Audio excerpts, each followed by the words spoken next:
See, you may or may not have heard of this small channel called Film Theory before. The basic premise is that they make theories about films. But a few months ago, they finally made a film theory about the Minecraft movie. And I only just got around to listening to it, but I have some things to say about it, so why don't I just show you first? Well, during the film's opening monologue introducing Steve and the overworld and all that jazz, we see Steve supposedly going to the nether for the very first time. It's here where he's captured by Malgosha and the piglins, Steve is then sadly left behind as a prisoner of the piglins, where he stays until the other main characters enter the overworld and the rest of the plot happens. All in all, this is a fine setup for a movie, but here's the thing. This sequence, or at least part of Steve's backstory here in the monologue, it's either a lie of omission or just a straight up lie. A bit later in the movie, we see Malgosha send the piglins to invade the overworld and attack the village where Steve and the others are staying. During the sequence, the group splits up, with Steve, Henry, and the garbage man being chased up the mountains. To escape, Steve reveals that he has two elytra wingsuits, which allow them to glide away. He then slaps them on Henry, and the garbage man hops on Garrett's back, and the three fly away in one of the more creative action sequences in the movie. So, what's the issue? Well, hardcore Minecraft players probably already put this together, but He then goes on to explain Minecraft's progression, saying that you can only get elytra if you've been to the end cities. Getting to the end cities requires beating the game and opening the end portal. Opening the end portal requires Eyes of Ender, and to get Eyes of Ender, you need to have gone to the nether to kill blazes, to turn their blaze rods into blaze powder, to craft them. Basically going on to say that this is impossible to be the first time Steve ever entered the nether, because he'd have to have gone there to go get blaze rods. But I do not agree with this.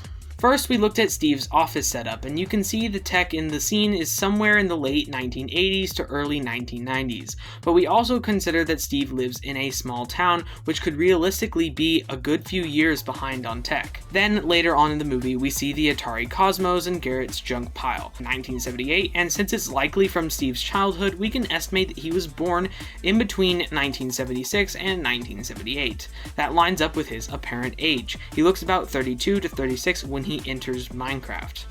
Now, here's the key timestamp. Garrett's eviction notice is dated at 2025. Inside Minecraft, Steve does visibly age, which is a key component to this. If Steve was born in 1978 and all of the technology was behind by a good 10 years, then we can say that Steve would be about 10 years old in 1988 whenever he got the Atari as a video game console. This lines up pretty nicely with the technology we see in the office scene. If we can conclude that this technology is 10 to 14 years out of date, as many actual real-life towns in Idaho are, and you can see that this town is in Idaho from this scene here, then it's likely that this scene is set between 2013 and 2014. If Steve left in 2014, he would be aged around 36, which lines up with how he looks visually in the movie. If he was entering in 2014, Minecraft was at version 1.7.4 or 1.8 depending on the time of year. However, we can actually see that it's late March from this date right here next to his hand as he's messing with his food before he goes to the mines.